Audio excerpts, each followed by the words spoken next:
Buenas tardes con todos. Agradezco su presencia en nuestro octavo workshop. Vamos a dar inicio. Bueno, esta vez tenemos a un invitado especial directamente desde Guatemala, que nos va a hablar sobre los mercados de la basura, ¿no? Ramón Parellada es un amigo especial, defensor de las ideas de la libertad, un gran profesional, amigo.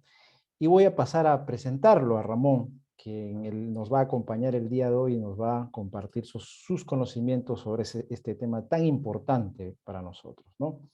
A ver, paso a presentar a Ramón. Un momento. Bueno, Ramón Parellada es empresario guatemalteco, ingeniero químico industrial con un MBA especializado en finanzas, director de Politec, tesorero y fiduciario de la Universidad Francisco Marroquín de Guatemala, director del Centro de Estudios Económicos y Sociales, también de la Red de Amigos de la Naturaleza y de Exploraciones sobre la Libertad, programa copatrocinado por la Universidad Francisco Marroquín de Guatemala y Liberty Fund.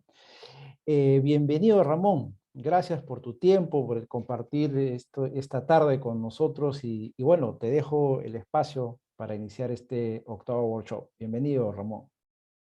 Gracias, Edwin. Muchas gracias por esta oportunidad. Y pues bueno, el tema que vamos a tocar hoy a mí me apasiona y voy a tratar de hacer una presentación mientras voy comentándolo. Así que voy a ver si logro compartirlo. Vamos a ver.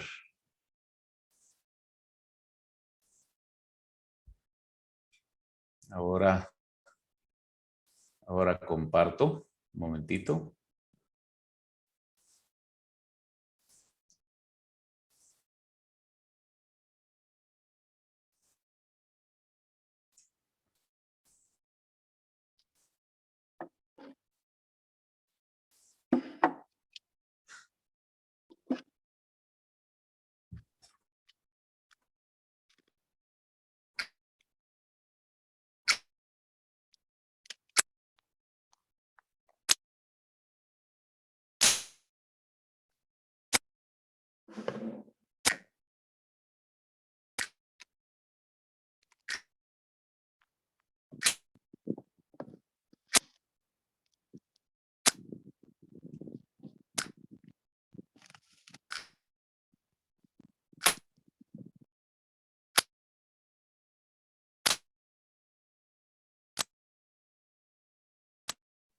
Tu audio, Ramón, creo que está apagado.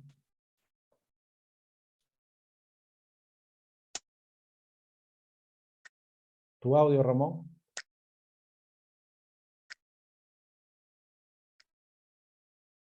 1, 2, 3. Ahora sí te escuchamos, Ramón. Sí, lo que decía era que este tema es el que hablaba del mercado de basura, realmente es el tema, yo me enfoqué un poquito más en el mercado de reciclaje, pero tiene que ver con el mercado de basuras. Y al final le puse de título a una presentación que hice hace algunos años, Caring for the Environment, Minding One's Own Business. Es decir, si nos preocupamos de nuestro ambiente, pues tenemos que preocuparnos de nuestros propios negocios, ¿verdad? Tenemos que explotar nuestros propios negocios. Y empiezo con lo siguiente. Resulta que en el año 2007, el precio del cobre se había triplicado en relación al precio que había en el 2002. Y curiosamente, ocurrió un fenómeno muy interesante en Guatemala y en muchos países de Latinoamérica, principalmente los países subdesarrollados. Resulta que en la planta estábamos un día trabajando y nos quedamos sin energía eléctrica. Llamamos a la empresa y nos decían, bueno, no, estamos arreglando, investigando a ver qué pasa. Fue un apagón grande, como de 2 horas y media. Y al final nos dijeron, bueno, cosa más rara, fíjense que nos robaron las tierras físicas de la subestación y las tierras, adivinen de qué metal era, de cobre. Bueno, en la misma época nos quedamos sin un grupo de líneas telefónicas resulta que nosotros teníamos unas líneas telefónicas que habíamos instalado desde hacía años, 10 líneas, y luego habíamos adquirido otras 30 líneas en la empresa. Las 30 seguían funcionando, eran unas líneas inalámbricas y de fibra óptica, y las 10 originales, adivinen de qué material eran. Eran de cobre. ¿Y qué era lo que estaba pasando entonces? Con el precio que se había disparado el cobre, las recicladoras estaban comprando el cobre y pagándolo de contado a un buen precio. El cobre pesa en relación al volumen que hay que llevar, y la gente se estaba robando el cobre de las subestaciones, de las líneas telefónicas, y lo iban a vender a las recicladoras. Por supuesto que no es que yo quiera ensalzar el robo, lo que quiero decir es cuando hay un producto que vale y que vale la pena poder llevarlo, transportarlo, invertir en él, reciclarlo, pues entonces ese producto desaparece del mercado en el sentido de desaparece de las calles, desaparece del bosque, desaparece de todos lados y al mercado de valores, al mercado secundario. Curiosamente, esto pasó también con el aluminio. Vean ustedes qué pasa con las latas de aluminio que sirven para empacar las gaseosas, las bebidas gaseosas. Pues lo que pasa es que uno no las mira tiradas en la calle. ¿Por qué? Porque la gente las recolecta. La gente lo que hace es que las presiona, las apacha y las junta en una bolsa y luego las va a vender a las recicladoras que lo funden y lo vuelven a utilizar para otra vez hacer latas de aluminio.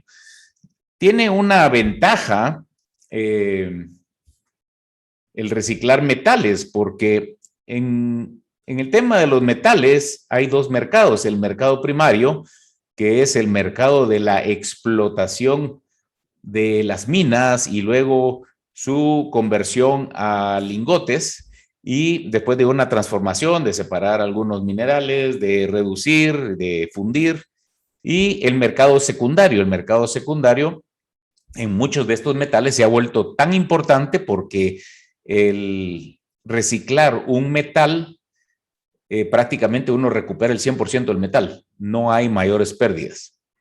En otros productos suele haber un poquito más de pérdidas, pero en este tema de los metales, algunos mercados ya se han vuelto más importantes, los mercados secundarios, que los primarios, por ese tipo de reciclaje.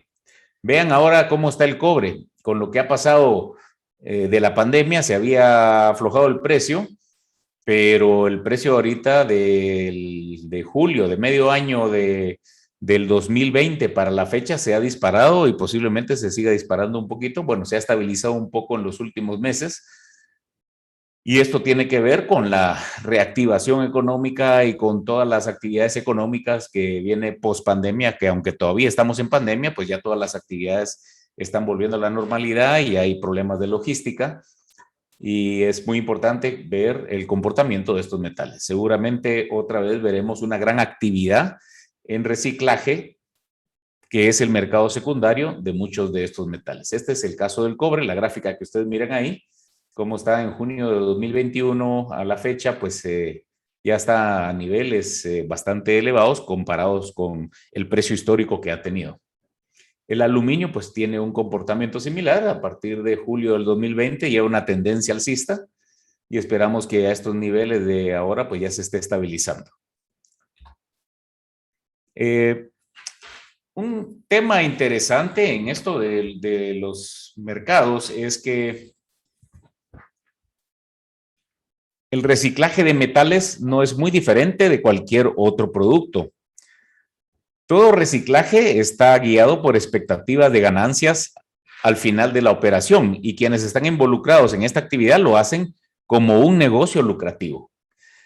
En un país donde hay libertad, donde no haya coerción para reciclar, es decir, que no hayan leyes que obliguen a reciclar. Guatemala es ese caso. En Guatemala no hay leyes que obliguen a reciclar. Encima de todo, que se defiendan los derechos de propiedad. el ser humano lo que va a hacer es hacer el cálculo económico, es decir, si hay derechos de propiedad, el ser humano lo que mira es, hace un cálculo económico con los precios que surgen en el mercado y estima todos los insumos y sus costos, y luego de convertir esos insumos y costos a un producto terminado, calcula si va a tener una ganancia o no. Esto es lo que se llama cálculo económico. ¿Cuál sería su expectativa de ganancia? En el caso de reciclajes de todos los productos, sin excepción, cualquier producto, pues se hace lo mismo. Se calcula el costo de transporte, el costo de limpieza, el costo de lavado, de reducción, de transformación, de volver a producir el material, los costos de pérdida, y con esto se llega a un producto final que puede ser un producto secundario que se vuelva a utilizar para fabricar, por ejemplo, si es cobre, se hacen unos lingotes y luego sirve para fabricar varilla, cables, sirve para fabricar, si es aluminio, para volver a fabricar latas o productos de aluminio. Si es plástico, se vuelve a hacer pellets para poder fabricar otra vez los productos que se utilizaban antes, si eran unos polietilenos para película o si eran para soplado, para envases o para productos inyectados, lo que sea.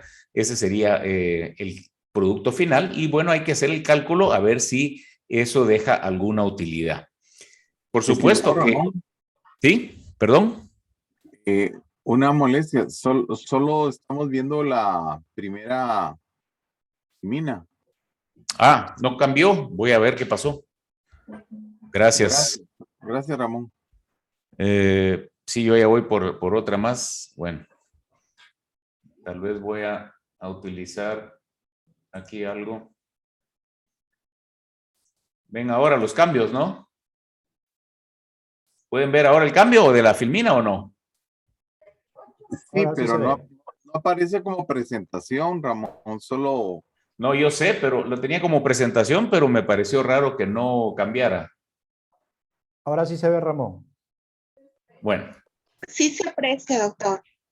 Perfecto. Ok, Ahorita, vamos a... La que están viendo es la de reciclado como un negocio, ¿no? Excelente, sí. Sí, Ramón. Bueno, una de las condiciones es que no exista una intervención gubernamental en este mercado para no distorsionar que las personas, en base a esa expectativa que tienen de las ganancias, fíjense, están actuando en base a expectativas los inversionistas. Y si tienen expectativas de ganancia, van a invertir en maquinaria, en equipo, en transporte, en logística para poder reciclar, si es que no hay intervención gubernamental. Si hay intervención gubernamental, pues eso ya está distorsionado y entonces pues tendremos que hablar de otra situación que puede ser antieconómica y ya voy a explicar después por qué. En este sentido, donde no hay intervención gubernamental, el reciclaje es un negocio y como negocio tiene que dejar utilidad para que sea sostenible. Y por lo tanto, en la medida en que los precios de las materias primas van subiendo, se ponen a competir contra su principal sustituto, que es la materia prima virgen, y por lo tanto el reciclaje se incrementa. Cuando los precios caen mucho, la materia prima virgen se pone muy barata, el reciclaje ya no se vuelve atractivo, porque los costos de energía, los costos de transporte, los costos de operación son tan altos que reciclar un material significa meterle más energía que comprar un material nuevo, virgen. Eso es bien importante entenderlo, porque muchas veces en algunos países dicen, no, tenemos que reciclar. La solución a los productos de la basura es reciclarlo. Y no es cierto, se recicla cuando los insumos y los costos son menores a lo que va a generar, pero si esto está creando valor, se recicla, pero si no crea valor, no debería reciclarse. Es preferible que si algo no crea valor, se tire en la basura y se guarde para si en un futuro eso ya genera valor, se pueda ir a reciclar. O sea, eso dependerá del momento, del tiempo, de circunstancias y de las expectativas para que esto pueda ser económicamente rentable. Por lo tanto, si hablamos de Un sistema en libertad donde hay derechos de propiedad bien definidos y defendidos y no haya intervención gubernamental, que haya libertad de entrada y salida, que haya competencia, el reciclaje es una de las formas más efectivas de poder proteger el medio ambiente, o por lo menos ayuda muchísimo a poder proteger el medio ambiente. Pero no hay que forzarlo porque entonces lo que vamos a hacer es estar desperdiciando nuestros escasos recursos en algo que no crea valor. Hay que hacer únicamente lo que crea valor. Me indican si cambió la filmina, si no vuelvo a hacer la operación que hice antes. Sí, Ramón, ahora sí cambia. Ok. ¿Necesitamos coerción para reciclaje? Pues es un poquito lo que quería explicarles. No, realmente donde se crea valor no se necesita que haya coerción. Simplemente van a haber incentivos suficientes para que algunas personas con buen ojo, que algunos empresarios puedan detectar que van a tener una utilidad, puedan invertir en los equipos de reciclaje de cualquier tipo, en operaciones para reciclar cualquier producto y de esa manera puedan llevar a cabo la operación de reciclaje. Ahora, recordemos que el reciclaje es una parte nada más de muchas formas de poder trabajar los productos que tienen algún valor. Una forma de hacerlo es reducir. Reducir, hay 3 R's famosas que se hablan en el reciclaje, pero realmente no son 3 R's del reciclaje, son 3 R's que sirven para cualquier negocio. Primero, reducir. ¿Qué es lo que reducimos? Reducimos todo lo que implica algún costo. Nosotros queremos reducir desperdicio, queremos reducir producto, insumos, y eso nos va a hacer más rentable la operación. Reusar, queremos reusar lo más que se puede algún producto para poder hacer más rentable la operación, y reciclar en último caso lo que se pueda reciclar y que genere valor para poder tener ahorros y generar cierta incremento en utilidades en algunos productos. Veamos eso con más detalle. ¿Qué significa reducir? ¿Qué es lo que se reduce? Bueno, lo que queremos reducir en cualquier operación es el desperdicio. Mientras menos desperdicio tenemos, somos más eficientes produciendo el producto final, por lo tanto, tenemos más rentabilidad. Nuestro costo va a ser menor en comparación con el precio final, es decir, vamos a tener un mejor uso de nuestra materia prima. Reducimos energía. Toda operación requiere energía. La energía, pues, es un costo importante en muchos procesos. Y por lo tanto, en la medida en que nosotros podamos utilizar más eficientemente la energía, vamos a poder tener un mayor margen de rentabilidad. Humo, contaminación, CO2, lo que sea. En la medida en que nosotros, si tenemos una caldera, logramos una mejor combustión, aislamos más las tuberías de calor, utilizamos mejor ese calor que estamos generando, vamos a utilizar más eficientemente ese calor y por lo tanto vamos a quemar menos combustible, menos búnker, menos leña, menos lo que sea. Y por lo tanto tenemos un ahorro y eso va a implicar que va a ayudar a la rentabilidad del negocio. Todos los inputs, o sea, todos los inputs se refiere a todas las materias primas directas, indirectas, materiales de empaque, todo lo que implique ser parte de la producción, mano de obra, eso ayuda a que reduzcamos nuestros costos y tengamos más utilidad. El peso del producto, pues en la medida en que nosotros logramos reducir el peso del producto, vamos a reducir también el costo y el precio final del producto. Las latas de aluminio, no sé si ustedes se acuerdan, pero al principio eran muy gruesas y hoy en día son sumamente delgadas, donde están las gaseosas. Las botellas de agua antes eran muy gruesas, de polietileno. Después vino el PET, el polietileno eftalato, que son las botellas de gaseosas y también de agua pura, y cada vez son más delgadas. Y hay unas botellas hoy en día que son sumamente delgadas, y eso lo que significa es que estamos usando menos costo de material de empaque para llevar un producto inocuamente a su destino final. Y lo mismo con todos los demás productos. Esto significa reducir. Reducir cualquier cosa que reduzcamos en nuestras materias primas, en nuestros recursos primarios, nos va a implicar una mayor rentabilidad. Esta es una aplicación en polímeros donde se utiliza menos materia prima. Cada vez, ven ustedes ahí las botellas de agua, cada vez son más delgadas. Ven ustedes una manzana empacada en un plástico que es un film cada vez más delgado. Normalmente estos son films que solo protegen contra contaminación, que mantiene inocua la fruta una vez que ya fue desinfectada y la mantiene con ciertas propiedades en la refrigeración y evita que haya tanto desperdicio. Lo mismo los vasos de yogur, cada vez más delgados, y los mismos envases donde se guarda alimentación en las refrigeradoras, todo cada vez más delgados. Esto ha significado un ahorro enorme de materias primas, un ahorro de costo y una oportunidad de que los productos que van envasados en estos empaques lleguen inocuamente a un costo menor donde el consumidor, menos costo de transporte, menos costo de empaque, menos costo de todo. Reusar, ¿qué reusamos? ¿Qué significa reusar? La palabra reusar es muy interesante. Miren, empecemos pensando en la casa donde vivimos. La vendemos, la usa otra persona, la podemos alquilar. Eso es reusar un mismo producto. Los autos tienen mercado secundario, terciario, se puede vender varias veces, lo pueden usar distintas personas, se pueden alquilar, los camiones, los aviones, la ropa también. Miren, en Guatemala hay un mercado de pacas de ropa que es impresionante, donde viene la ropa en pacas, alguna nueva, alguna ligeramente utilizada, pero ha permitido que mucha gente pueda vestirse bien. Las maquinarias también se reusan, las maquinarias continuamente se están arreglando, se están reusando y se pueden ir vendiendo. Los refrigeradores, las televisiones, radios, todo.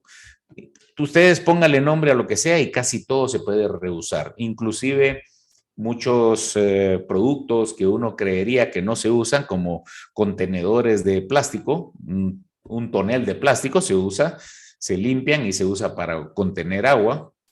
Las botellas, las mismas bolsas de plástico de supermercado que hoy en día les han dado por llamar bolsas de un solo uso, realmente no son de un solo uso, sino son bolsas que se utilizan pues para guardar unos zapatos, para llevar unos libros, para guardar comida, y al final, cuando ya están más desgastadas y ya les queda menos vida útil, se utilizan como basureros en la cocina o en los baños.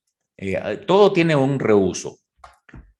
Y finalmente lo que hablamos de reciclaje o reciclar, que es lo que nos interesa para ver este mercado secundario de las basuras. ¿Y qué es lo que se puede reciclar? Bueno, se reciclan plásticos, se recicla vidrio, papel, aluminio, acero, metal, cobre, todos los metales, etcétera. Todo se puede reciclar. Claro está, cada uno tiene su tecnología, cada uno tiene sus propios problemas, sus propias maquinarias y sus propios mercados. Déjenme hablar de plástico de último, que es de lo que más conozco, por estar más de 32 años metidos en este negocio, pero voy a hablar del vidrio. El vidrio no siempre es importante, no es siempre se recicla. Muchas veces reciclarlo suele hasta ser más caro que utilizar las materias primas originales, pero se puede reciclar, es decir, todo depende de la relación de precios que exista entre el vidrio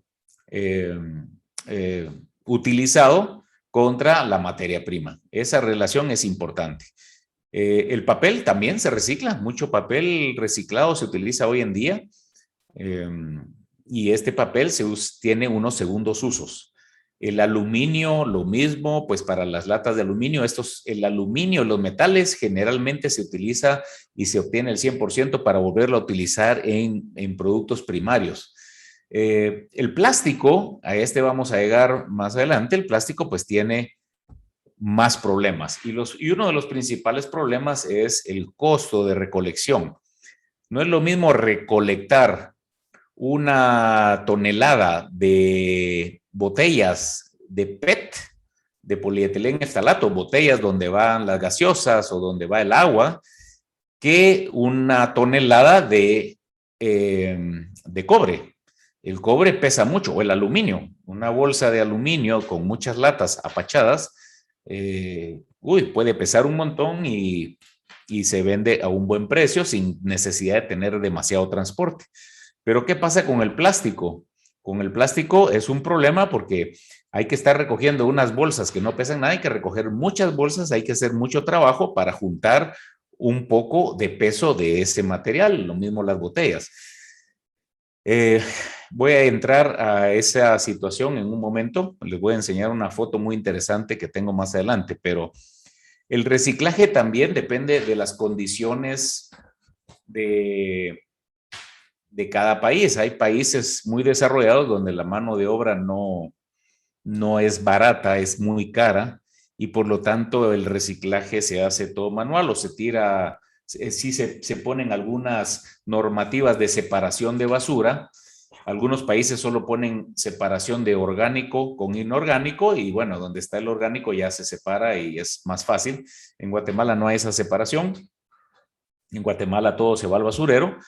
Pero es muy interesante ver que por las condiciones de pobreza que hay en este país, hay gente que vive de la recolección de productos reciclables en el basurero. ¿Por qué? Porque tienen un precio y viven de ello.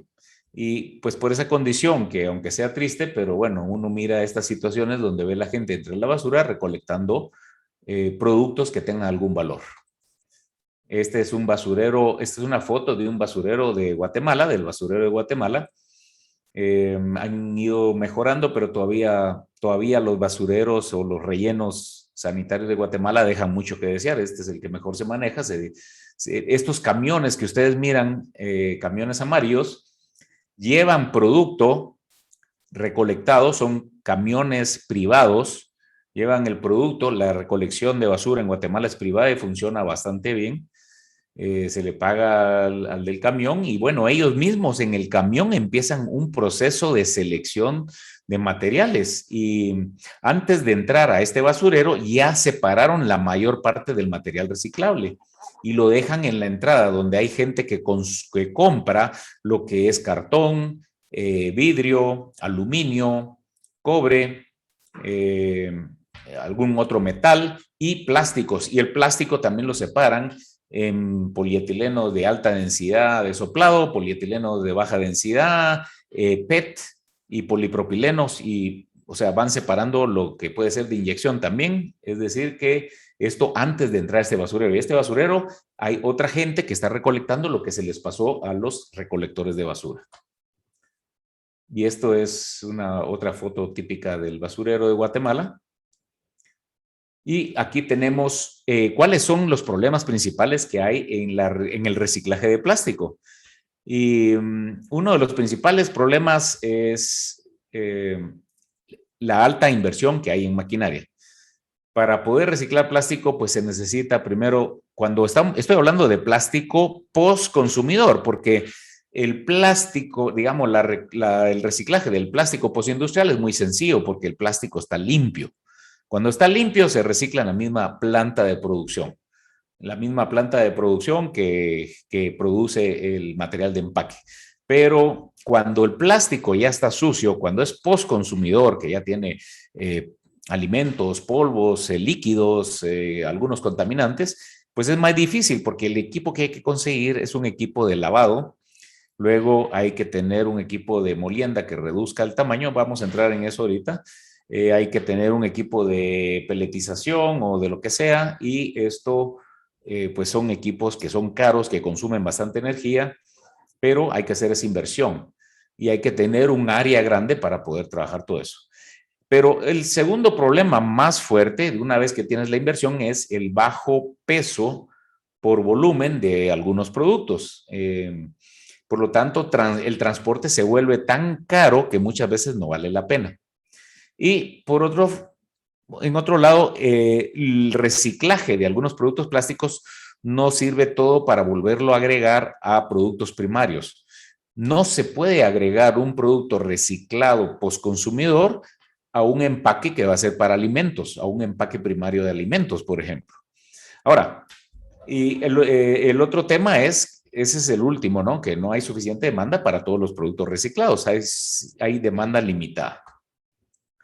Aquí es donde les quiero poner una muestra de lo que es el problema del transporte de plástico. Estos, ustedes pueden ver, parece que son, este es un señor, no sé si en las Filipinas o China, pero está transportando unos jumbo, unas bolsas, jumbo bags que le llaman, llenas de envases de polietileno o de envases de gaseosas, parece que fueran envases de PET. Hicimos el cálculo y más o menos cada envase de PET son... Acá. Yo lo tengo. Sí, perdón. Bueno, ahí lo que parece es que lleva 550 libras según un cálculo que hicimos, y esto equivale a 10 bolsas de 25 kilos ya molidas.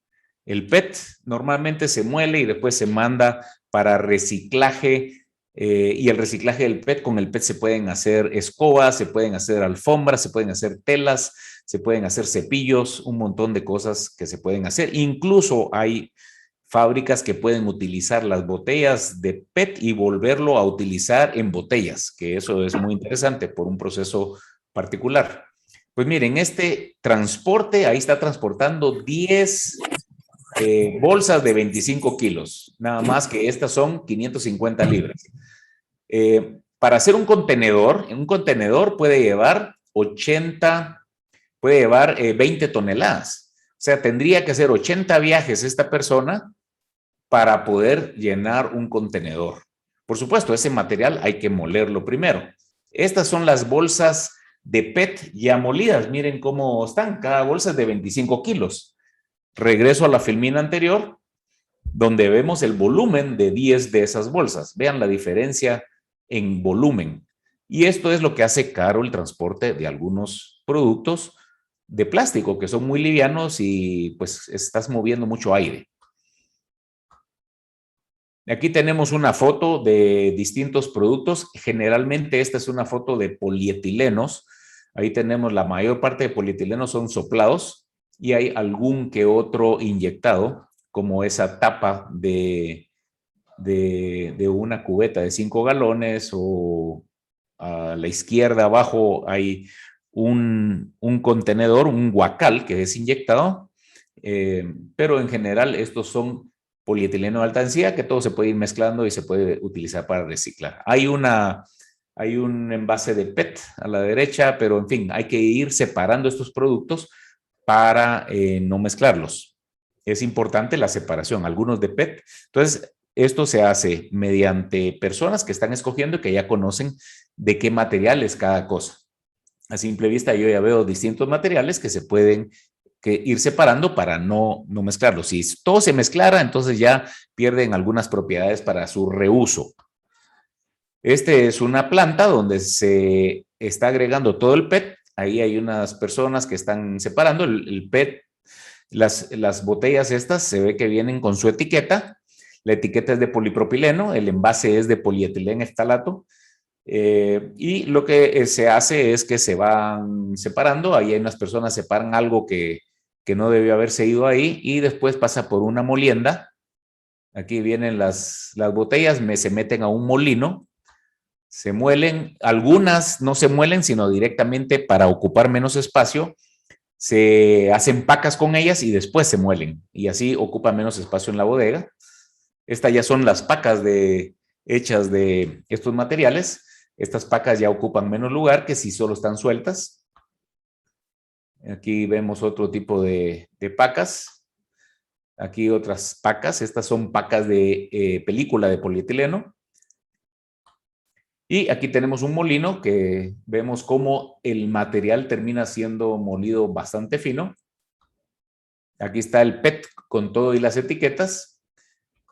y eso se empaca así y se exportaba a aquellas empresas que lo procesaban después para hacer fibra y para hacer otros materiales, cepillos, lo que fuera.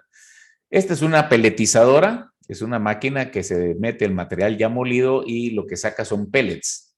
Pellets son estos granitos, estos ya compactos. Ahí estamos viendo los pellets de polietileno de baja densidad reciclado, y esto se vuelve a utilizar en la máquina para poder producir alguna película o algún otro material.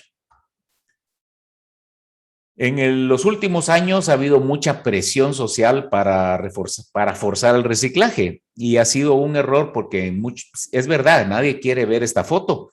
Esta foto es horrible. Yo no creo que nadie de los que defendemos el mercado libre nos gusta ver el mar lleno de botellas que están flotando. Y entonces el plástico se ha vuelto un enemigo de la sociedad. Pero a la gente se le olvida que no es el plástico es lo que flota, es la punta del iceberg.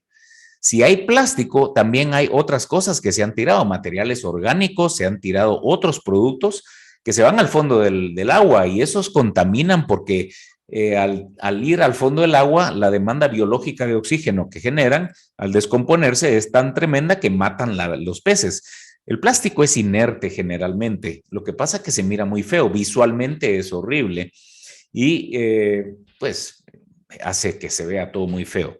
¿Cuál es el problema? El problema es que el ser humano tira la basura donde quiere y no tenemos buenos sistemas de recolección de basura, ni tenemos sistemas de relleno sanitario adecuado, y por eso vemos esto. Entonces, la presión social, con cierta razón, ha ido creciendo contra esta situación, y lo que pasa al final es que las soluciones son las equivocadas, porque cuando uno mira esto, sin ir a la evidencia, sin ir al fondo, sin analizar profundamente, pues prohibamos el plástico. Esto es lo primero que viene a la mente. Y de esta cuenta ha venido un montón de leyes donde se prohíbe el plástico, siendo el plástico muy útil para, como había mencionado al inicio, para tener una protección adecuada de alimentos, inocua de alimentos, y eso ha ayudado muchísimo. Además del plástico, pues ahora pues las tendencias son no solamente que se prohíba en algunos lugares, sino que cada vez exista en algunos lugares donde no se prohíbe que se cobre un impuesto por el uso del plástico, y en otros lugares pues que ya no se permite el uso del plástico convencional, sino que se utilicen materiales biodegradables. Hay campañas contra el plástico por todo el mundo, y lo que no dicen estas campañas es que todas las soluciones que van contra el plástico son más caras. El otro día estaba en la carretera y a un amigo le estaban ofreciendo unas bolsas y le decía, mira, ya no uses plástico, usa estas bolsas. Y mi amigo que sabe de plástico, porque es el gerente de producción de la planta, les dice, mira, pero esa bolsa que me estás dando es una bolsa de plástico. No, esta es de tela. Es de plástico. No, que es de tela. Bueno, es polipropileno no tejido, es plástico. Bueno, se quedó asustado esta persona porque estaba promoviendo plástico a cambio de plástico. Claro, es un plástico que lo que él quería decir era reusable ciertas veces, porque el problema con estas soluciones es que primero no resuelven el que la gente deje de tirar el plástico en la calle, que ese es el verdadero problema, y sino que lo que dan es un plástico reusable que hay que estar lavando y que genera otras contaminaciones para eliminar todas las bacterias de estos productos donde metemos las compras del supermercado, y que alguna bacteria quedará por ahí y puede causar alguna enfermedad. Walmart hace unos años agregó 4 R's a las 3 R's. Además de reducir, reciclar y reusar, puso remover, renovar, revenue muy importante, que haya rentabilidad, y leer mucho acerca de sustentabilidad.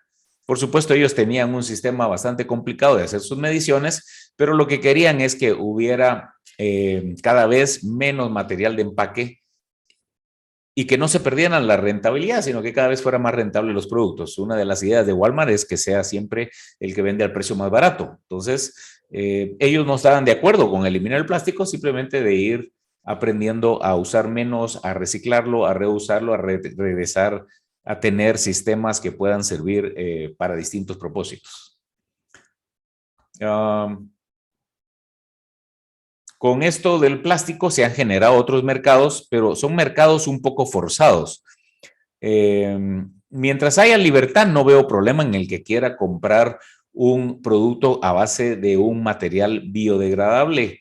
Un material biodegradable como el PLA o el ácido poliláctico, lo que hace es que puede generar un vaso, puedes hacer un vaso de plástico desechable que una vez que esté en la tierra, pero no enterrado, tiene que estar con cierto oxígeno, con cierto estrés, con cierta humedad, se pueda degradar y en el día número 47 pues ya se ha ido degradando y se incorpora a la naturaleza. Pero este producto vale entre 4 y 6 veces más caro que el producto convencional. Y ahí está el problema, no toda la gente está dispuesta a pagar mucho más por este nuevo sistema, que además tampoco hay para sustituir todos los plásticos en todo el mundo. Entonces el plástico tiene un uso increíble, va a seguir teniendo un uso increíble y la solución no viene a eliminarlo, sino viene a tratar de resolver nuestros problemas de recolección de basura, de no tirar la basura en la calle, y eso es integral, tiene que ser todo un proceso integral. Estas son las métricas que usaba Walmart. Voy a ir rápido porque ese no es parte del tema. Lo que sí es importante, y este tema, es que el consumidor es el rey. Y la verdad que hace unos años se hizo un estudio donde, este estudio creo que es de 2009, donde se hizo un análisis de mercado. Los True Blues que se aparecen en este estudio son los que no están dispuestos a consumir nada que no sea amigable con el medio ambiente. Los Basic Browns son los que definitivamente no están dispuestos a ceder en nada en favor del medio ambiente porque no creen en tantas cosas del medio ambiente. Entonces, lo que vemos es los tamaños de mercado de cada uno. Los True Blues, muy interesante, solo estaban dispuestos, aunque es el 10%, pero solo estaban dispuestos a pagar hasta un 7% más por un producto que fuera amigable con el medio ambiente. Los Greenbacks, que era el grupo que seguía, que era un 5%, ellos sí estaban dispuestos a pagar hasta un 20% más. Por supuesto, estas cifras son relativas, fue un estudio de mercado en esa época y ese estudio hay que seguirlo repitiendo. Ahí les voy a enseñar una tendencia, no tengo el estudio nuevo, pero hay una tendencia donde han ido creciendo los que más defienden el medio ambiente y han ido disminuyendo los que menos, ¿verdad? Por ejemplo, estos que no están dispuestos a ceder en nada, no están dispuestos a pagar nada extra por tener un producto que sea más amigable con el medio ambiente, lo mismo que este 37% de los grocers, que solo estaban dispuestos a pagar entre un 0 y un 4% más. Imagínense que el ácido poliláctico o los productos totalmente biodegradables que tienen certificación en Europa, hay que pagar 4, 5 o hasta 6 veces más. ¿Por qué? Porque no es solo de sustituir el polietileno con un diferente producto, sino que las propiedades de ese nuevo producto no son tan buenas como el polietileno y hay que hacerlo más grueso y por lo tanto, y la máquina tiene que ir más despacio y todo eso significa incremento en costos enorme.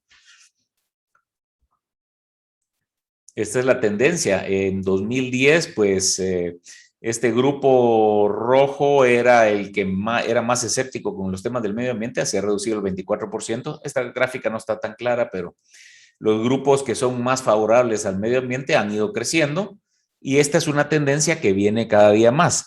Ahora, como en todas las cosas es importante poder tener evidencias y está claro que todos están preocupados por el medio ambiente y esto es algo bueno. Lo que no está claro es cuáles son las soluciones, porque las soluciones basadas en la intuición y en la pasión, que no están respaldadas por la ciencia o por la evidencia, pues no van a funcionar, son malas y nos van a encarecer la vida y van a hacer que sigamos cometiendo errores por meterle más costo a nuestros productos. Y la tendencia es esta, pero hay que estar estudiando sobre esos temas. Conclusión de todo esto, pues miren, el reciclaje de cualquier producto voluntario es un negocio. Si no hay obligación, solo se va a reciclar lo que genere valor. Y al reciclar lo que genera valor, nos vamos a ir apoyando en la conservación de recursos y vamos a ir contribuyendo mejor a un medio ambiente más sano. Hay un mercado secundario de basuras que es ese. Algunas personas dicen también, y no lo he mencionado acá, hay un mercado de basuras que es el quemarlas en grandes hornos para generar electricidad o quemar algunos plásticos o alguna basura en hornos de cementos para producir energía. Ahora, esto requiere también un esfuerzo, un trabajo y requiere también una inversión. El tema es para no tirarlo en algún lado, pues requiere cierta limpieza de los productos, ciertos costos y no necesariamente tiene que ser rentable, pero a veces se ponen como políticas de gobierno y cuando no son rentables lo que estás haciendo es utilizando los impuestos de la gente para algo que no es rentable. Pues saldría más barato enterrar todo ese plástico en un basurero y tal vez más adelante llega un momento en que se vuelve atractivo reciclar ese plástico y se puede desenterrar y reciclar. Es posible que la cementera, si está recibiendo el plástico, le pueda significar un ahorro en combustibles, plástico u otros materiales que pueda quemar. No todo material de basura tiene que ser reciclado. Si el costo de recolectarlo o los costos de energía son mayores que el precio que uno espera, no va a haber rentabilidad, el proceso de reciclaje no va a ser sostenible y por lo tanto van a haber pérdidas y eso va a implicar una quiebra de esas empresas. Obviamente la presión social está logrando cambios en la forma en que las corporaciones se hacen cargo de su desperdicio. En algunos casos, pues la presión social ha sido buena, en otros casos la presión social ha metido leyes que han sido malas para la sociedad porque no se basan en evidencia ni en ciencia. Lo que funciona y definitivamente es muy bueno son los intercambios voluntarios, sin que hayan coerciones, sin que hayan leyes. Creo que esto funciona mucho mejor. Y hay que seguir, creo que las 3 R's no son compulsivas, las 3 R's son innatas en el ser humano. Un empresario, un gerente de operación, él va a estar pensando en 3 R's, aunque no se llamen 3 R's o posiblemente las 7 R's, porque lo que quiere es tener más utilidad. Recuérdense cuando comenzó el siglo pasado, no, recuérdense, pero por leerlo en los libros y ver las fotos, un símbolo de progreso era ver las grandes fábricas emitiendo humo y decía, ese país está generando progreso, crecimiento económico. Hoy en día, cuando uno mira eso, se siente ofendido, es un insulto al medio ambiente, la fábrica no deben emitir humo, etcétera. Y pues termino con una nota que es que el reciclaje en forma voluntaria y libre es una de las formas más efectivas de proteger y cuidar el medio ambiente, siempre y cuando pues no tenga ningún elemento coercitivo, simplemente que lo estés haciendo de una manera libre y voluntaria, que no te obliguen a reciclar algo que tiene más costo, que usa más recursos que lo que vas a obtener del precio de venta de ese producto terminado. Y con eso pues paso a las preguntas y estamos con el tema para poder discutir cualquier cosa. Hay mucho más que se puede hablar de esto, pero creo que aquí voy a dejar este tema. Muchas gracias Ramón. Vamos a pasar a las preguntas. Los que van haciendo preguntas, van a levantar la mano, vas a observar ahí que van a levantar la mano y ya vas accediendo a cada pregunta. Creo que empezamos con Marco Carrasco. Te dejo ahí, Ramón.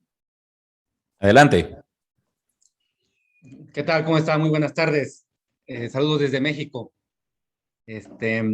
Muy interesante la plática, muy aclarecedora. Yo tenía dudas respecto a la diferencia entre reciclar vidrio y reciclar plástico. ya muy interesante el proceso de cada uno y por qué es más difícil el plástico, cosa que refuerza lo que ya vengo diciendo también de que pues, no, pues, prohibir el plástico no es la solución. Al final usted habló de las preferencias de los consumidores, ¿no? Son los que marcan el mercado. Yo ahí quisiera hacer una comparación. Yo a veces pienso que dejar en manos de la voluntad de la gente a veces no tiene el impacto que podría tener el hecho de no tener dónde tirar basura. Y aunque la gente tenga ganas o no tenga ganas de reciclar o de hacer un buen uso de la basura, va a tener que hacerlo porque todo va a ser privado, ¿no? En algún momento fomentar la propiedad privada, fomentar la privatización del agua y de los mares, que ya hemos tocado en estos temas, que es muy interesante. De esa manera, aunque la persona no tenga conciencia ambiental, se sienta forzada a demandar productos que sean más fáciles de degradar, ¿no? Porque al ser privada la propiedad, va a ser más difícil que ellos les van a cobrar más dinero por sus productos y al mismo tiempo van a demandar a las empresas que fabrican productos más fáciles, ya sea de reciclar o de degradar, también puede ser la otra opción, ¿no? Degradar, o sea, ya no vas a reciclarla, vamos a ver la manera de degradarla. ¿Usted cómo ve? ¿Cuál sería más eficiente? ¿Una concientización o sería perder el tiempo y mejor dedicarnos solamente a que no exista áreas de propiedad común, ya sea áreas públicas en las ciudades como parques, donde más tiran basura, o el mar, el agua, el río, que son públicos también, y tratar de enfocarnos en que eso sea privado, o también hacer una lucha por la concientización, aunque todavía no tengamos todo privatizado? Gracias, Marco. Creo que has tocado un tema muy importante y un reto para quienes creemos que la propiedad privada es parte de la solución de este problema o es la solución a este problema, es esa área gris que hay en las propiedades de los ríos, lagos, mares, incluso carreteras. Si te fijas, ¿dónde hay más basura? A la orilla de las carreteras, en los puentes, en los ríos, y hay, por ejemplo, voy a hablar de Guatemala, que es lo que más conozco, pero tenemos casi como 5,000 basureros clandestinos en el interior del país y la basura casi toda la tiran en los puentes o en propiedades donde no son privadas, a la orilla de la carretera donde hay una propiedad que no es privada. Donde hay propiedades privadas, la gente defiende su propiedad. La gente normalmente no permite que vayan a tirar basura o ponen cámaras o están ahora con las cámaras y con la tecnología ya se puede controlar un poco más. De todos modos es un problema. Yo sí siento que ponerle dueño a estos, aunque sea una municipalidad o una comunidad que se haga dueña de un río, eso ya significa una especie de propiedad privada. En Estados Unidos justamente había un río, un área donde iban a pescar truchas y bueno, la hicieron dueños a la comunidad de que se encargaran de ese río y ellos empezaron a cuidarlo, que no tiraran basura y empezaron a cuidar que no se agotaran las truchas y entonces daban las entradas cuando ya habían suficientes truchas para que fueran a pescar, pagaba a la gente por ir a pescar y no solamente estaba el lugar limpio, lindo, sino que además ahora podían ir a pescar más truchas que antes. Y la comunidad se beneficiaba y la comunidad vio un beneficio de esta situación. Una cosa más que quería decir era, sería interesante hacer este estudio que yo hice al final en México también. ¿Cuánto está dispuesto la gente a pagar más por un producto que sea amigable al medio ambiente? Que yo no estoy tan seguro si la gente... ¿Cuánta gente estaría dispuesta a pagar más? Sería un estudio muy, muy interesante de hacer. ¿Y cuánto más, verdad? Porque las leyes van en ese sentido. Sustituir materias primas baratas por materias primas que son muy caras y escasas. Y esto no lo veo muy factible. Exacto, la conciencia tiene un límite, ¿no? Hasta que, sí, soy muy consciente, pero se me va a salir 100 veces más caro un producto. Ya mi conciencia un poco no bajó. Ahora, hay un reto más en esto de la basura. Tú vas a los países desarrollados donde hay un Estado de Derecho más fuerte y tú no ves a la gente orinando en la calle. Aquí en Guatemala la gente orina en la calle y es desagradable verlos, pero y si orinan en la calle y escupen en la calle, pues también tiran la basura en la calle. Eso sí, esa misma persona va a Estados Unidos o va a Europa y no lo hacen porque los agarran y les ponen una multa, Entonces ellos saben, van a buscar un baño, algún lugar, porque ya saben que les pueden poner una multa. Creo que es también reforzando el Estado de Derecho que se puede lograr un poquito mejorar eso, y nuestros países pues todavía tienen mucho que hacer en este tema. Claro, hasta eso fomenta que haya más baños públicos o baños en las tiendas, ¿no? El hecho de que no haya dónde tirar los desechos va a fomentar que el mercado vaya ofreciendo opciones para que la gente no haga eso en la calle, va a haber demanda, va a pasar lo mismo con el plástico, con lo que sea de basura. Así es, cabal. Muchas gracias. Gracias, Marco. Hasta luego. Adelante, siguiente, no sé. Edwin, creo que es Fabricio que tiene la mano levantada. Exacto, exacto. Hola, buenas tardes. Acá saludándoles desde Cusco, Perú. Yo tengo dos preguntas. La primera es respecto a, escuché que existen unos hornos de plasma que queman basura a la temperatura del sol, algo así, y que son excelentes para, para el tema, digamos, de tratar la basura, que acá en el Perú, bueno, donde yo vivo es un problema bien grave, no hay basura por todos sitios. Y la segunda pregunta, no sé si nos puede explicar, también hay un caso que vi ahí en internet, que existe una escasez de basura en Suecia, me parece.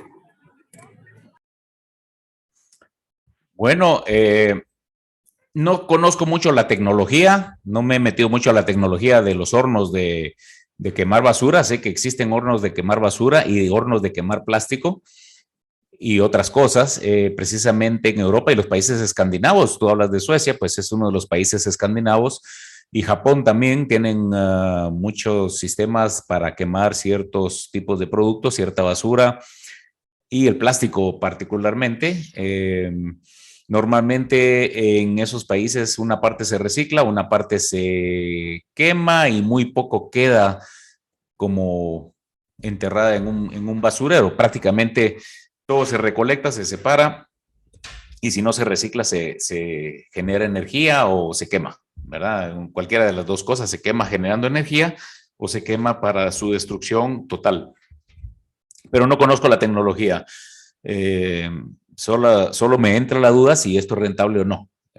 Habría que ver si es rentable, pues habría que hacerlo. Si no, yo creo que para un país subdesarrollado lo mejor sería tener un buen área y tener un buen sistema de relleno sanitario donde puedas depositar toda esta basura. Cuando hablo de un buen sistema de relleno sanitario, me refiero a un sistema planificado desde origen, donde tienes que tener geomembrana para evitar los lixiviados, donde tienes que tener extracción de gases, donde tienes que tener también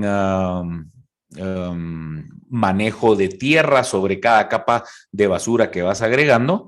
Y bueno, esto permite que puedas manejar la basura hasta que vengan nuevas tecnologías. Sí, tienes que buscar un lugar donde tenerlo, y lo más ideal es tener un lugar, aunque suene paradójico, cerca de donde se genera la basura, para que no haya tanto costo de transporte entre la recolección de basura de los hogares o de las fábricas hacia ese relleno. Ese sería mi comentario sobre ese tema. Y creo que Suecia, pues sí, efectivamente, pues se han acostumbrado mucha gente en esos países a desperdiciar menos, a utilizar menos. En Estados Unidos se utiliza bastante producto desechable, en Europa se usa menos, y creo que en los países escandinavos mucho menos todavía.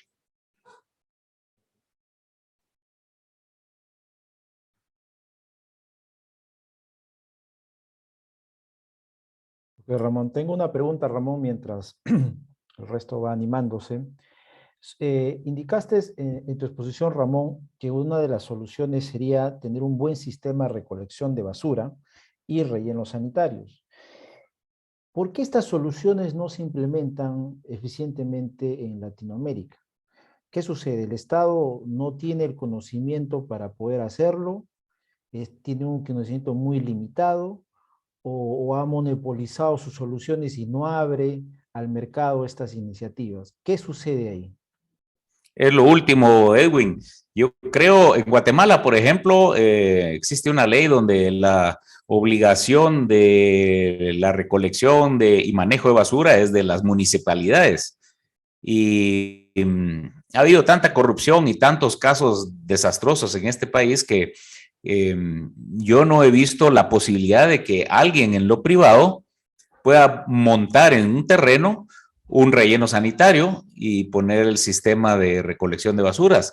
No puede competir y tampoco se refuerza o se aplica la ley a aquellos que tiran la basura fuera de su lugar. Es decir, por eso tenemos tantos basureros clandestinos.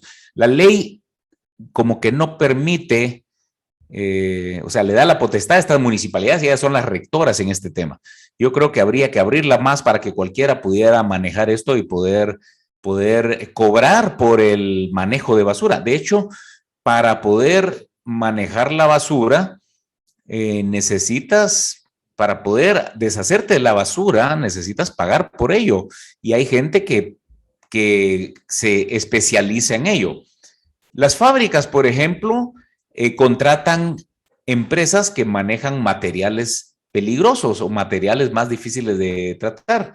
Y esto sí existe y hay un mercado de eso. Y de esos mercados, por ejemplo, si tú tienes solventes, pues parte se recicla, solventes con tintas, y las tintas pues luego se tienen que procesar en algún lado. Los desechos hospitalarios van a fábricas privadas que se encargan de, mediante autoclaves o mediante incineración a alta temperatura, deshacerse de esos materiales. Pues yo pienso que la basura debería tener ese mismo mercado, pero por las leyes que tenemos, no se permite que exista ese mercado y esa competencia. Yo creo que sería muy bueno abrir eso a más gente que pudiera entrar, participar y competir.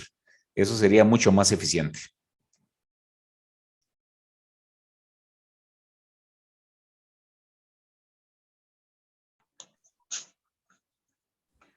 Amelia creo que tiene una pregunta. Muy buenas tardes, muchas gracias. Felicitarlo, doctor, por la excelente exposición. Apreciaría nos pueda compartir algún tipo de experiencia sobre las sanciones que pueda recibir las municipalidades, por ejemplo, en el caso de que incumplan su rol en cuanto a promover y ser las encargadas de realizar todo lo que corresponde a las políticas de reciclaje. Muchas gracias. Gracias, Amelia. Yo creo que esos casos, a ver, no soy abogado y estuve discutiendo la vez pasada con abogados y es muy difícil que una demanda contra una municipalidad prospere. De hecho, hay municipalidades que tiran basura a otra municipalidad y esas demandas no prosperan de una municipalidad a otra por algún motivo, por ser ambas del gobierno, qué sé yo. Pero es un tema, es una pregunta muy buena, no tengo la respuesta, la voy a investigar bien. Aquí entre los que están escuchando veo algún abogado que conozco y tal vez puede ampliar sobre ese tema, pero yo sí creo que si los derechos de propiedad estuvieran bien protegidos, una municipalidad que recibe basura de otra debería poder demandar a la otra y la otra tendría que resolver no ensuciando, posiblemente tratando el agua, recogiendo la basura y resarciendo el daño que habían causado. Esto para mí es lo lógico en un sistema donde hay claridad en los derechos de propiedad. Y si las municipalidades tienen la obligación de encargarse de sus áreas, pero alguien más le está tirando la basura de otra área, deberían de poder reclamar, así como que si a mí me tiran basura en mi propiedad, yo podría demandar a esa persona que me está tirando basura. Debería poderse hacer eso. Eso es lo correcto.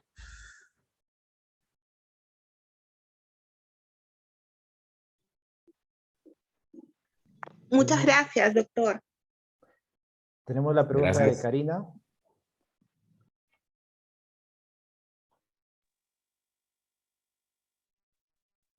Hola, ¿qué tal? Buenas tardes. Yo estoy en el mercado del recojo y transporte de residuos sólidos municipales. Y definitivamente la propuesta del doctor es interesante, ¿no? El que no en el Perú, las municipalidades, así como en Guatemala, están a cargo de gestionar el tercerizo a través de empresas privadas. Sin embargo, la empresa tiene que cumplir el contrato y lo hace seguramente, ¿no? Lo hace porque hay penalidades en caso no lo haga. Pero ahí, juntando lo que dice, lo que dijo una de las que intervino, el tema es la sensibilización de parte de las municipalidades con los vecinos, ¿no? El vecino, digamos, bota la basura a la hora que puede, no necesariamente en la franja horaria que dispone la municipalidad, y eso hace muchas veces que la empresa que hace el servicio de recojo no pueda cumplir su función como debe ser, ¿no? Entonces, la municipalidad definitivamente tiene un rol, que es el de sensibilizar al vecino, ¿no? Bueno, un rol fiscalizador también. Eso es lo que está de pronto faltando, ¿no? En Perú, de pronto también en algunos países en Latinoamérica seguramente, ¿no? El tema de sensibilizar. Y como está a cargo de la municipalidad, el tercero, el privado, no puede hacer mucho. De pronto sí apoya con folletería, ¿no? Pero una campaña de sensibilización tiene que ir más allá de eso, ¿no? Entonces sí, de pronto es interesante ver cómo hacen otros países, ¿no? Para llegar a esa sensibilización y que el recojo sea óptimo, ¿no?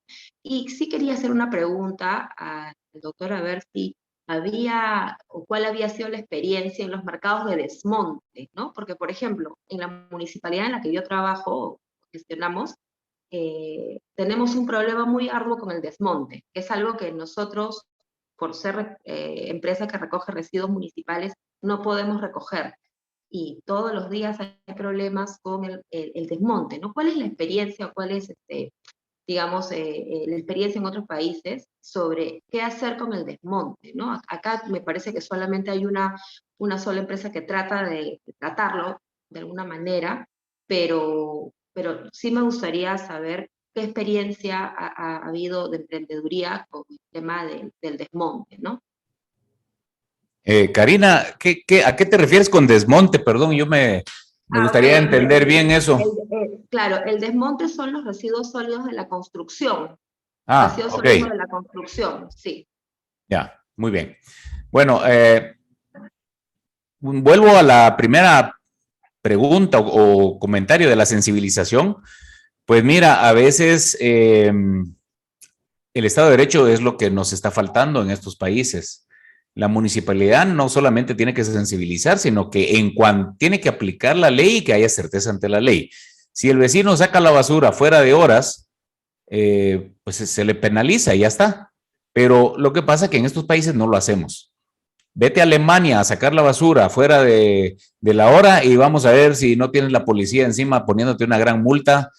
Otra cosa, si no, ahí la recolección de basura es tan cara y tiene que ir todo tan separado que si no lo haces de la forma adecuada, te va muy mal. Tengo unos amigos que metieron basura desechable y orgánico y todo junto en una bolsa y la pusieron para la basura. El basurero no se la llevó, sino le dijo, miren, eso no puedo llevar, tienen que separarlo.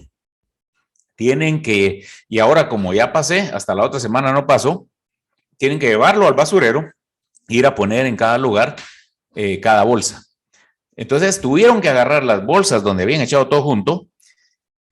Eso ya olía mal, apestaba, y separar lo que era desechable, lo que era vidrio, lo que era orgánico. La metieron en bolsas, se le llevaron en carro, caminaron no sé qué cantidad de kilómetros para ir al basurero a esperar el turno de poder tirar basura orgánica en un lugar, la inorgánica en otro lado, el vidrio en otro lado y todo así. A un costo altísimo porque tuvieron que pagar por eso. Es decir, que donde hay certeza de la ley y se aplica, funciona. En Guatemala pintaron las calles de rojo, las aceras de rojo, y dijeron vamos a poner cepo a los autos que se estacionen donde está la línea pintada de rojo. Y empezaron a aplicarlo sin excepción. Tan fue la excepción que el caso más emblemático fue cuando el mismo director que ponía los cepos de la municipalidad, él se parqueó mal y le pusieron cepo a él. Y él dijo, no me lo quite, voy a ir a pagar la multa y vengo y él puso el ejemplo y así fue de tan exigente, eso es certeza ante la ley. Hoy en día nadie se estaciona, o muy pocos se estacionan en donde hay línea roja. Pues lo mismo habría que hacer con la basura, el que tira la basura le cae la multa. Es un poquito, o sea, es una norma de convivencia. Ahora, con respecto al desmonte que tú le llamas, nosotros le llamamos, bueno, tiene otro nombre aquí en Guatemala, pero cuando hay una obra, el mismo de la obra lo que hace es que agarra todos los residuos, los escombros, y los normalmente los va a tirar. Aquí estamos en un país lleno de barrancos y lo va a tirar a algún lugar donde hay gente que dice aceptamos descombres o desmontes y tierra y todo eso porque quieren rellenar su terreno. Entonces, por todos lados hay lugares donde se acepta y sirve para rellenar terrenos. Y si se van llenando dentro de la ciudad, se van a la orilla, donde hay gente que acepta que le rellenen su terreno, se lo emparejen y bueno, después no pueden construir un edificio, pero sí pueden hacer un parqueo o hacer un jardín o lo que sea, ¿no? Es decir, que hay muchos lugares donde yo he visto que van a tirar todos estos escombros.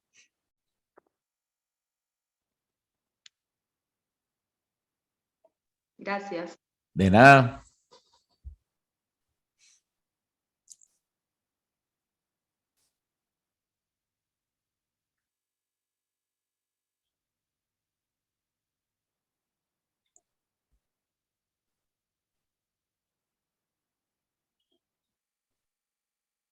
Creo que tenemos una pregunta en el chat. Vamos. Déjame ver. Ok, reciclaje en el marco de la pandemia. Bueno, en la pandemia se ha crecido la cantidad de uso de productos desechables.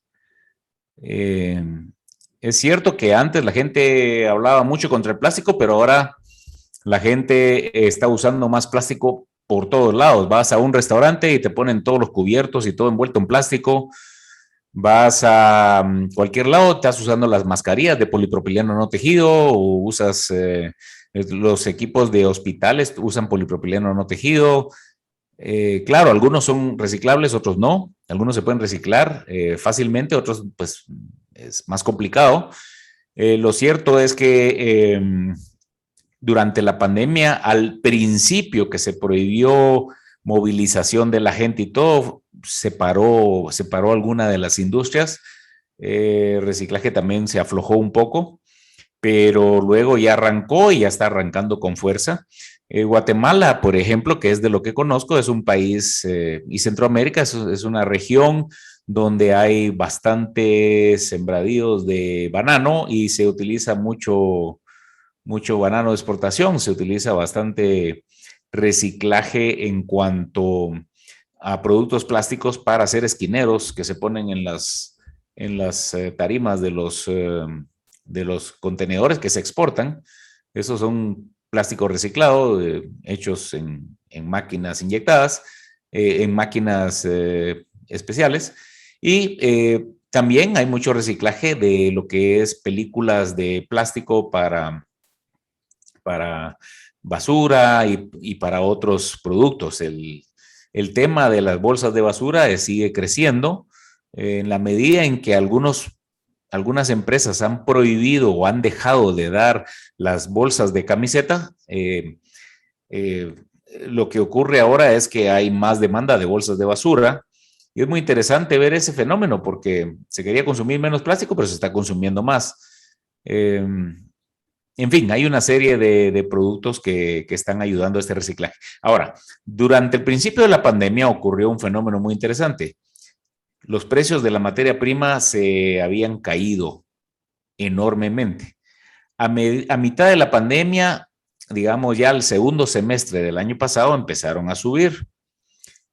Cuando los precios bajan mucho, el reciclaje se vuelve muy caro y la gente prefiere comprar materia prima virgen a comprar material reciclado y entonces el reciclaje no sale, no trae cuenta entre los costos de flete y lo que yo había explicado y costo de energía y todo, pues no traía cuenta.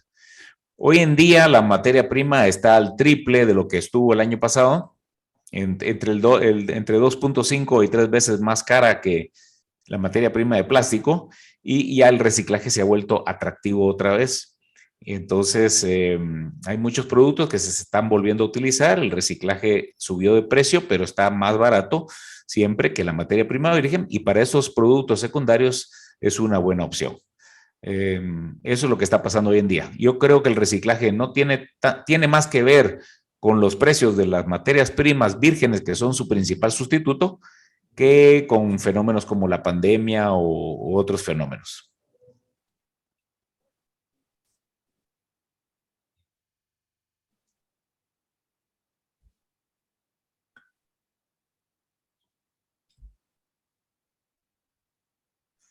Están mencionando aquí algunos documentales o libros sobre experiencia en el mercado de la basura, experiencia exitosa de empresas privadas que realizan el servicio de recojo de basura en ciudades. Bueno, voy a buscar eso y se los voy a pasar. Y después hay otra pregunta que es sobre el reciclaje y la COP26. No tengo sobre el reciclaje y la COP26, sí, sobre la COP26. Yo les recomiendo seguir a Matt Ridley. Él es un científico inglés que tiene muchos temas de ciencia y de innovación. Creo que vale la pena leerlo. Matt Ridley, después le paso a Edwin Sarko, le paso los datos. También hay un autor sueco, precisamente, Born Lomborg, que tiene un sitio, ha escrito algunos libros sobre el tema del reciclaje y principalmente él habla sobre la COP26 y el calentamiento global, y ha sacado publicaciones contra lo que quieren hacer este grupo de políticos, ya que si bien es cierto que hay un calentamiento, curiosamente este calentamiento cada vez es menor comparado con lo que inicialmente se esperaba, y las soluciones que están proponiendo son soluciones carísimas, costosísimas y no van a servir para nada. Y lo que dice él es, bueno, lo que hay que hacer es adaptarse, no es el fin del mundo, no pasa nada, un poquito más de temperatura, que al final ahora están estimando en 1.5 grados, no los 4 o 5 grados que originalmente esperaban, sino que han ido bajando.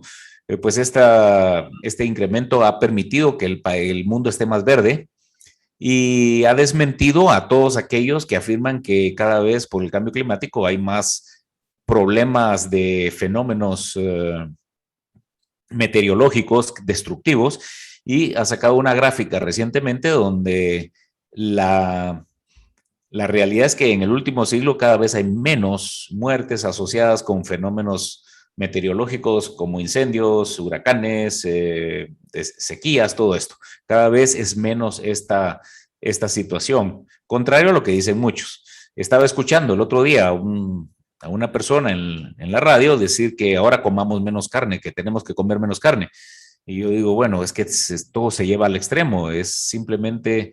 creo que esas son decisiones de cada persona, pero no por calentamiento global hay que hacer esas cosas. Más bien hay que adaptarse a la situación, y la situación no está tan mala como la pintan. De hecho, la adaptación va a ser favorable porque se muere más gente de frío que de calor. En fin, yo creo que sí hay un problema, pero el problema es adaptación, y hay que permitir que en libertad la gente siga encontrando esas tecnologías que permiten sustituir productos que van siendo más costosos. Recordemos que el petróleo vino a salvar a las ballenas, y las ballenas pues se salvaron gracias a que encontraron petróleo, porque si no se hubieran agotado, y el petróleo vino a servir para iluminar los hogares, generar energía eléctrica y un montón de cosas. Luego el gas natural está funcionando en muchos lugares, sustituyendo en muchos casos productos de petróleo, y hoy en día tenemos energías alternativas que, aunque están caras todavía, va a llegar un momento en que con las nuevas tecnologías van a estar más baratas que los combustibles fósiles. Eso es lo que esperamos, aunque cada vez se encuentran más combustibles fósiles por todos lados, ¿verdad? Pero yo pienso que es cuestión de que la misma gente van tratando de ser más limpios, más ahorrativos, tratan de reducir desperdicios, de tener mejores combustiones, de ser más eficientes. Eso es lo que ha permitido que la sociedad pueda ser más eficiente, que puedan producir más productos con menos, Y esto es lo que nos lleva a ser más amigables con el medio ambiente.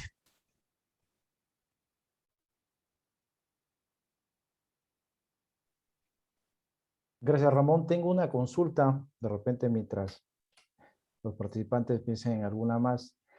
Normalmente ahora en Latinoamérica salió toda la tendencia a prohibir el plástico. Las políticas buscan fomentar la prohibición del plástico y todo eso. ¿Crees que detrás de esto haya toda una tendencia de ecologistas radicales, de socialistas? ¿Cuál es el trasfondo de eso? ¿Cuál es tu opinión al respecto? Gracias, Ramón. Mira, yo creo que hay de todo. Hay políticos metidos atrás que les interesa llevar agua a su molino, pero hay gente muy ingenua que cree las cosas sin poder verificar. Y lo que pasa que esta gente es bien intencionada y cuando miran esas fotos como la que yo te enseñé, lo primero que dicen es hay que prohibir el plástico. Pues no quiero ver plástico en mi playa, no quiero ver plástico en lo que sea. Y entonces no creo que puedas atribuir maldad o más bien yo diría ignorancia y desconocimiento de no ir a verificar las evidencias. El plástico realmente es un producto maravilloso y no lo queremos ver en todos lados. El problema es el inadecuado y correcto sistema de recolección de basura y mal manejo de desechos sólidos que tenemos. Fíjate, el 90% del plástico en el mar es ocasionado por 10 ríos en el mundo, de los cuales 8 están en Asia y 2 en África. Justo los países menos desarrollados. Y estos son los que más contaminan. Y claro, son ríos enormes, ¿verdad? Son los que peores sistemas de recolección tienen. Y también los que peores tratamientos de residuos sólidos tienen. Luego, toda la basura que producimos, recordemos que menos del 10% es plástico. Si ves el 10% de plástico en los ríos, el 90% es todo orgánico o son otros productos que también van a parar ahí porque no es solo tirar el plástico, es tirar todo lo demás. El resto es cartón, otros materiales, principalmente materia orgánica. Y cuando yo te decía que la materia orgánica va al agua, pues se degrada, hay una demanda biológica de oxígeno mucho mayor de la normal y eso hace que mate la vida, que mate los peces, que mate los peces en el agua, ¿verdad? El plástico es inerte, no mata a los peces mueren por falta de oxígeno. Y es cierto que de vez en cuando ves una foto de una tortuga enredada en una red o un ave con una cosa de plástico, pero es lo mínimo. ¿Cuántos animales no se han muerto por comer otras cosas orgánicas que los intoxican o que les falta oxígeno? Esto para mí que es parte del problema. Lo que quiero decir es no echarle la culpa solo a una cosa, sino el problema es integral, es cómo estamos manejando los desechos sólidos y es ahí el problema y ahí es donde tenemos que enfocarnos. Ya sabemos cuál es el problema, entonces veamos cuál es la solución al problema. Es cierto que los plásticos son buenos porque los plásticos nos han permitido que cualquier persona en cualquier parte del mundo pueda adquirir productos inocuos para la salud. Antes tenían que tomar agua de un lugar que a lo mejor estaba contaminada. Hoy en día toman agua embotellada en cualquier tienda del mundo, en cualquier rinconcito del mundo. Entonces, yo creo que hay que enfocarse en el verdadero problema que es la recolección y manejo adecuado de los desechos sólidos. Y luego hay una relación muy interesante que un economista determinó, que es Kuznets, es la famosa curva de Kuznets, donde dice los países desarrollados, en la medida en que van creciendo económicamente, van contaminando más, pero llega un punto en el que a partir de ese punto empieza a mejorar el medio ambiente. Y esto es precisamente, hablan de alrededor de $5,000 per cápita al año, pero si se logra pasar ese punto, el medio ambiente ya empieza a mejorar. Y la razón de esto es que mientras sean subdesarrollados y haya gente muy pobre, esa gente lo primero que necesita es sobrevivir. Su preocupación principal es la supervivencia. Y luego viene lo demás. No le importa el medio ambiente si él necesita hoy comer. Y a veces no come los 3 tiempos y necesita comer y trabajar para comer y y si tiene que cortar un árbol, lo corta, y si tiene que tirar la basura donde sea, la tira, y este no es su preocupación es la supervivencia. Una vez superado de ciertos niveles de supervivencia, pues ya empieza a preocuparse de su casa, de su familia, de su ambiente, y por eso es que vemos que los países donde mejor está el medio ambiente son los países más desarrollados. Curiosamente, a los que más atacan, porque dicen que son los que más contaminan, pero son los países donde más se ha protegido el medio ambiente, donde los ríos que estaban contaminados en alguna época ahora son los más limpios. Las calles, todo, es impresionante cómo ríos que pasaban por grandes ciudades hoy en día están tan limpios que ya tienen peces otra vez, aunque sean navegables y todo. Eso ha ido mejorando con el nivel de vida y con el desarrollo de toda la población. Las soluciones que proponen para el plástico, además de prohibirlo o buscar bolsas de papel o de tela, son todas más caras y más contaminantes que seguir utilizando el plástico y enfocarnos en el verdadero problema, que es cómo recolectar la basura, cómo manejar los desechos sólidos. Y no solamente los desechos sólidos, sino que también hay que ver cómo manejamos los desechos líquidos, que se han pasado leyes, por ejemplo, a veces las leyes no funcionan, se han pasado leyes en nuestro país y se van corriendo leyes para tratamiento de aguas, y mientras exista subdesarrollo va a ser muy difícil. Lo que necesitamos en este país y en muchos países subdesarrollados, es un mayor crecimiento económico para que este mismo crecimiento económico permita que a la vez mejore el medio ambiente. Hay algunos índices, algunas gráficas del Fraser Institute y de otras sociedades donde hay una correlación directa entre países más desarrollados y el medio ambiente más limpio, y también Estado de Derecho y otra serie de relaciones que van de la mano.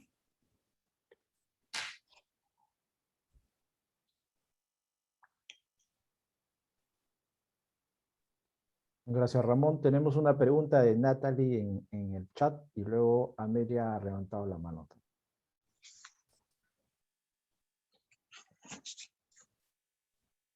Dice, la voy a leer, dice: existe una alerta significativa y probada científicamente. La adaptación es importante, pero debemos concientizarnos sobre todos los impactos del cambio climático sustentados, por ejemplo, en el último informe del IPCC. Ya no podemos seguir con el mismo comportamiento de consumo. En este sentido, ¿qué opinión le significa de lo que llamamos economía circular? ¿Considera usted que existe hoy en día en nuestro entorno respecto a la necesidad imperiosa de su implementación? Primero quiero decir que el IPCC, cada vez hay más científicos que antes defendían todo lo del cambio climático de una forma radical y ahora están dudando de algunos datos, y cada vez los pronósticos son diferentes. Entonces yo no diría que está aprobado científicamente. O sea, sí hay calentamiento global, pero la adaptación es la solución. Ahora, la economía circular es simplemente lo que hemos estado hablando, nada más que ahora le pusieron un nombre más bonito: tratar de que utilicemos los recursos que van, se empaca un producto y regresa, se vuelve a utilizar y se vuelve a empacar. De hecho, tenemos algunos clientes que nos han pedido que usemos materia prima post consumidor para empacar sus productos, y ellos incluso hacen publicidad de ese empaque. Claro, al cliente le tenemos que decir, al cliente: mira, ese material que vas a utilizar no sale igual que un material virgen, porque la transparencia y las propiedades ya no son iguales en el plástico. En el metal no hay problema. El metal tú puedes reusar cuantas veces quieras el aluminio o el cobre o otros metales. En el plástico, pues todavía todas las tecnologías no están al 100% como para reusarlo 100%. Y terminas con pues algunos grumos, algunas marcas, algunas rayas y menos propiedades de resistencia, pero bueno, se está utilizando y ellos están haciendo publicidad de eso. Yo creo que es más como una política de marketing que están haciendo ellos, porque creo que al final comprar ese material post consumidor reciclado en algunos momentos ha resultado ser más caro que la propia materia virgen, pero Y bueno, si lo pagan, pues se puede hacer. El tema es que también el cliente de ellos lo pague. Yo creo que eso de la economía circular, pues ya se está volviendo una tendencia generalizada y en la medida en que más empresas entren en ese círculo, pues muchos de los productos se van a reciclar. Esperemos pues que los precios de mercado sean los que rijan y que la demanda sea la que rija.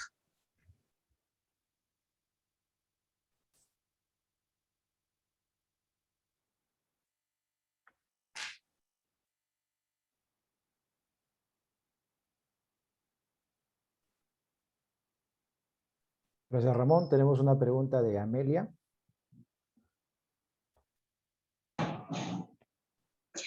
No la veo. Ah, no, Muchas aquí. gracias. Adelante. Muchas gracias nuevamente, doctor. Bueno, comentarle, doctor, que por ejemplo, en el caso de Perú, el Ministerio del Ambiente ha implementado un aplicativo smartphone, ¿no? Que permite pues que el ciudadano de a pie pueda tomar una foto georreferenciada, ¿no? De algún botadero, digamos, de carácter informal, ¿no? Y que esto permita que y que esa información sea remitida a la municipalidad a efectos de que pueda, pues, tomar las acciones correctivas del caso. Entonces, el comentario iba en el sentido de preguntarle, ¿no? Si hay alguna experiencia que usted haya podido tener o observar, ¿no? Similar a algún tipo de soporte tecnológico, digital o similar, ¿no? Que sume a la problemática del reciclaje. Muchas gracias. Pues cada día se utilizan más cámaras para poder hacer más eficientes ciertos trabajos. La municipalidad utiliza Google Earth para poder determinar si hay alguna construcción que se esté haciendo sin permiso y si no tiene permiso se le suspende o se le exige el permiso. ¿Por qué? Porque ellos cobran de las construcciones. Eso es un poquito utilizar cierta tecnología.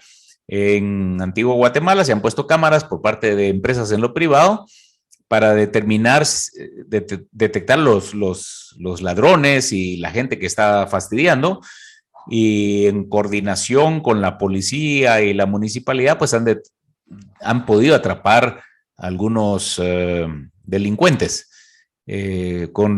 Pienso que con las cámaras también podrían detectar dónde están los basureros clandestinos y ver quiénes están tirando basura, poner cámaras en algunos lados y poder hacer un trabajo extra. Muchas veces las municipalidades en estos países subdesarrollados se quejan de que no tienen suficiente dinero para nada, pero son muy populistas porque lo que quiere una municipalidad, y es verdad que algunas son muy chiquitas y tienen muy poco dinero, y quieren los alcaldes quedar bien con la gente, prefieren ellos inaugurar un salón comunal o una cancha de fútbol antes de poner un sistema bueno de drenajes o de recolección de basura. No todos, algunas municipalidades han hecho un trabajo muy bueno en cuanto a recolección de basuras, pero hay de todo.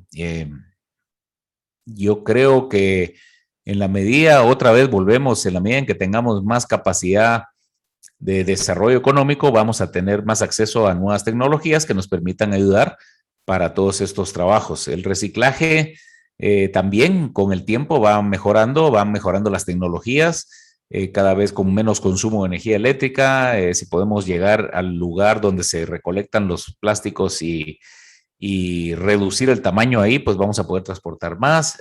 Hay un montón de tecnologías que se pueden hacer, que se pueden utilizar y de diferentes maneras. Yo creo que estamos viviendo una época donde las tecnologías surgen a cada rato y nos pueden ayudar en todo sentido.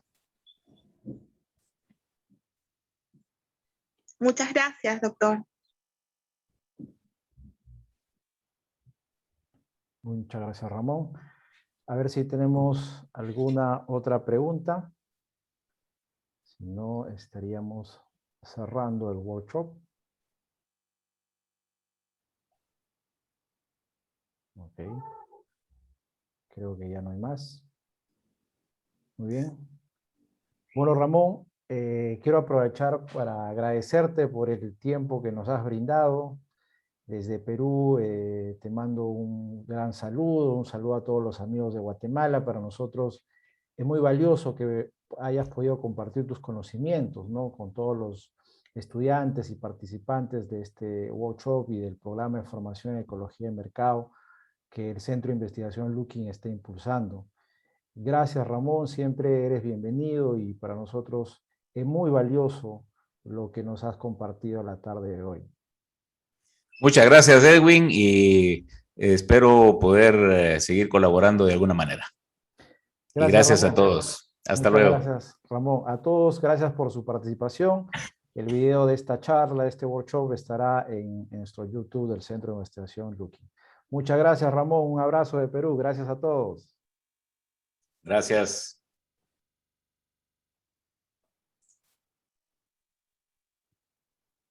Muchas gracias, hasta luego.